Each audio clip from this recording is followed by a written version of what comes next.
I'm Paula Park, Senior Director, Housing Policy, Research and Monitoring. Okay, well, the Housing Policy Research and Monitoring branch falls under the ambit of the Housing, Urban Renewal and Projects portfolio of the ministry.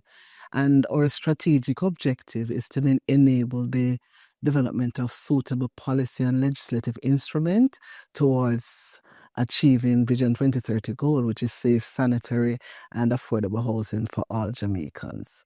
So that in a broad nutshell is our objective. We're a team of 10, and we undertake core functions such as the revision and amendment of housing-related policies and legislation. We also undertake socioeconomic surveys in various communities and settlements, depending on the challenges at the time. And we facilitate our housing agencies in the development of housing solutions that redounds to the benefit of our populace through undertaking submissions for initial approvals, etc., among many other areas. Well, as you are all aware, Vision 2030 National Development Plan, the fundamental vision is to make Jamaica a place to raise families, live, work, and do business. And while housing is a component of the economy, is not only a component of the economy, but is a very critical, essential, basic need that we all have, because we need adequate shelter, right? And what we do in our branch is to facilitate the provision of not just a housing unit, but adequate shelter that will redound to a better quality of life for our populace.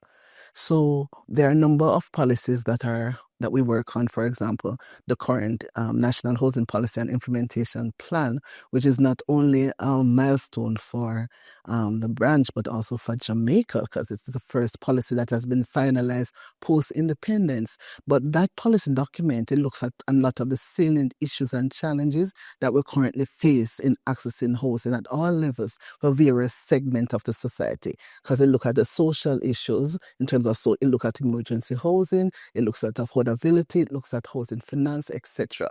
And that what is laid out in the policy document are some measures or recommendations to guide the sector in facilitating access, so we get back to access to safe, legal, and affordable housing for our populace. When we look, for example, at let me begin with policy. We have a housing public-private partnership policy. This policy document is a framework that guides partnership between the government and other entities, for example, developers, in implementing or building housing solutions at an affordable rate. One such development that I can point out is Catherine Estates, that a lot of persons are very interested in acquiring. That is actually a benefit to Jamaicans, because when government is involved, then we try as far as possible to ensure that it is affordable to you as a person. That is one. We undertake socioeconomic surveys in various communities, particularly informal communities. For example, we have communities that are affected by natural disasters. We go in, we collect the necessary information, and that information is compiled in a report that would go to the various agencies and inform government intervention. So persons have benefited from that through relocation, through regularization in their communities, among other matters, and that go towards improving their quality of life. Right? That is through socioeconomic studies. And as I mentioned before, we facilitate housing developments through our housing agencies that falls under the ministry. One such agency is the Housing Agency of Jamaica Limited. We participate in the initial approvals process to have it approved so that the agency can now move forward in implementing housing solutions for our populace. One of our main achievements is the promulgation of the National Housing Policy, as I mentioned before, an implementation plan. It's our first national housing policy that has been finalized post-independence.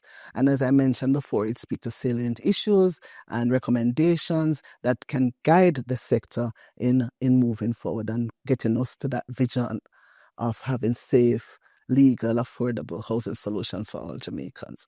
Another one that I can mention is legislative. For many years, persons needed to come up with a 10% or 15% deposit to buy their homes. Now, when we work together to amend the Mortgage Insurance Act that is administered by our Jamaica Mortgage Bank, which falls under the ministry, that now through partnership with some financial agencies, with the financial sector, persons were able to now pay down 3% if they go to one of those institutions that partner with JMB. I can also speak to the number of solutions. For example, what makes me happy is that since we have moved away from the negotiation, necessary approval, and no implementation, for example, of catching estate, it makes me happy to see that I was a part of, as a branch, we're a part of the process when somebody get their keys. And a number of persons have received their keys, particularly a lot of young people too. So that is also quite satisfying to me. We're working to build out our monitoring framework. And what gave us that platform is the promulgation again of the National Housing Policy and Implementation Plan. Because of the various recommendations and how comprehensive the document is, we're currently having stakeholder engagement sessions. So for the various areas, for example, housing supply, there's emergency housing, social housing, affordable housing, we bring together all the stakeholders that touch and concern that sector, sit with them, deliberate and see how best we can either improve the recommendation, amend the recommendation, and actually have a know as to what is happening in relation to that particular policy recommendation in Jamaica. So that is one main thing. So through that, now we'll be able to build out our monitoring framework. Secondly, we look forward to development of legislation for the quantity surveyors in Jamaica. I don't know if we are aware of what they do, but there are persons that you'd go to do your bill of quantities if you're building your homes and so on, to ensure that you have the right amount of steel and cement and so on that goes into your property, because you want to ensure that when the house is built, it is resilient, yes? And there's no legislation that governs how they practice in Jamaica currently. So what happens, that persons can pretend to be quantity surveyors and you give them the job and lose their money at the end of the day, because there's nowhere for them to go and license. And we are somewhat advanced in our draft bill from the Office of the Parliamentary Council. So therefore, we're at the point now where we're working through the bill to see if we can get it back and see how quickly we can move towards tabling the bill in Parliament, so that the QS now will actually have their legislation for the first time.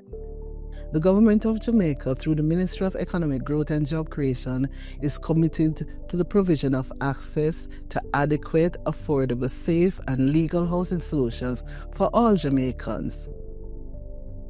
The Negril and Brunel Area Local Planning Authority is a local planning authority for the development order area. We straddle two parishes, Westmoreland and